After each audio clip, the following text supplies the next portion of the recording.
Assalamu alaikum everyone. Welcome to another video. The topic of today's class is how to tell the time in English. আমরা সবাই বাংলায় সময় বলতে পারি কিন্তু অনেকেই ইংলিশে সময় বলতে পারি না। কিভাবে আমরা ইংলিশে সময় বলবো আজকে আমরা সেটাই শিখব। অনেকে ইংলিশে সময় বলতে গিয়ে আমরা ট্রাই করে থাকি লাইক যদি ঠিকঠাক 12টা বাজে তাহলে সেটাকে আমরা অনেকেই বলি যে it's 12 which is totally wrong. আবার যখন ঠিকঠাক 1টা বাজে কিংবা 1টা বেজে 7 মিনিট অনেকে আমরা বলি যে it's 1 which is totally wrong. ওকে, আবার 12টা বেজে 10 মিনিট হলে আমরা অনেকেই বলা ট্রাই করি যে it's 12:10, মানে সেন্স মেক করার ট্রাই করি যে এটা 12টা বেজে 10 minute which is totally wrong. So what is the right way to tell the time in English? আজকে আমরা সেটাই সঠিকভাবে শিখতে যাচ্ছি। যদি 12টা বেজে 7 মিনিট কিংবা ঠিকঠাক 12টা বাজে তাহলে আমরা বলবো যে it's 12 o'clock, it's 12 o'clock.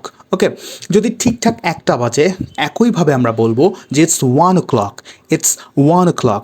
একইভাবে যদি ঠিকঠাক 2টো বাজে তাহলে হচ্ছে আমরা বলবো it's 2 o'clock, it's 2 o'clock. ওকে, একইভাবে 3টে বাজলে আমরা বলবো যে it's 3 o'clock. 4টা বাজলে বলবো it's 4 o'clock. যদি 5টা বাজে তাহলে বলবো it's 5 o'clock. যদি 6টা বাজে তাহলে বলবো যে it's 6 o'clock. ওকে,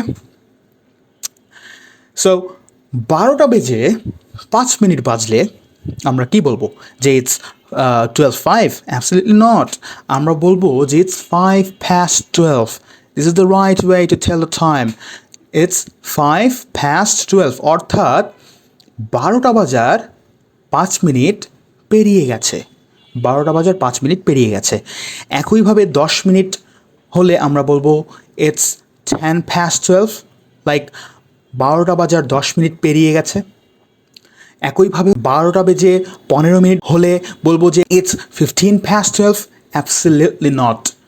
এটাকে আমরা বলবো it's a quarter past 12.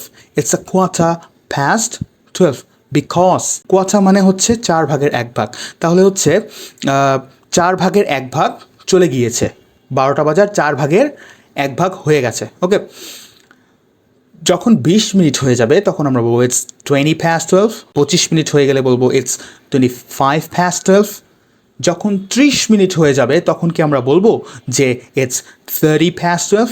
Absolutely not. আমাদের বলতে হবে যে it's half past 12. This is the right way to tell the time in English. Okay, so it's half past 12 মানে সময়ের অর্ধেক চলে গেছে। 12টা বেজে সময়ের অর্ধেক চলে গেছে। ওকে, so now এখন কি আমরা বলবো যে it's 35 past 12 or something like that? Absolutely not. এক্ষেত্রে আমরা বলবো it's 25 to 1. It's 25 to 1. Like আমরা টু এই প্রপোজিশনটা কখন ব্যবহার করি? যখন কোনো কিছুর দিকে আমরা যাই কিংবা কোনো কিছুর প্রতি কোনো কিছুতে, তখন হচ্ছে আমরা এই টু ব্যবহার করি। দেখুন 12টা বাজার পর 30 মিনিট পেরিয়ে গেলে আমরা ধীরে ধীরে 1টার দিকে অগ্রসর হতে থাকি। ধীরে ধীরে যেহেতু আমরা 1টার দিকে অগ্রসর হতে থাকি, সো 1টা বাজার জন্য যত মিনিট বাকি, 1টা বাজার জন্য যত মিনিট বাকি সেই তত মিনিটটা আমরা এখানে উল্লেখ করব। it's 25 to 1, অর্থাৎ 1টা বাজার 25 মিনিট বাকি। ঠিক আছে, এই ঘটনাটা কখন ঘটবে? যখন হচ্ছে 30 মিনিট পেরিয়ে যাবে তখন থেকে আমরা এই স্ট্রাকচার ফলো করব। যখন 30 মিনিট পেরিয়ে যাবে তখন থেকে আমরা বলা শুরু করব যে it's 25 to 1. যখন হচ্ছে 12টা বেজে 40 মিনিট হবে বাংলায়, তখন আমরা ইংলিশে এটাকে বলবো যে it's 20 to 1. একইভাবে, ঠিক আছে, অর্থাৎ 1টা বাজার জন্য আরও 20 মিনিট বাকি। ওকে, 1টার দিকে যেতে আরও 20 মিনিট রয়েছে। একইভাবে আমরা বলবো যে it's 15 to 1. Absolutely not. It's a quarter to 1. It's a quarter to 1 কেন হবে? আশা করি আপনারা বুঝতে পেরেছেন, আমি একটু আগেই বুঝিয়েছি। It's a quarter to 1. যদি 12টা বেজে 50 মিনিট হয় তাহলে আমরা বলবো it's 10 to 1, অর্থাৎ 1টা বাজার 10 মিনিট বাকি।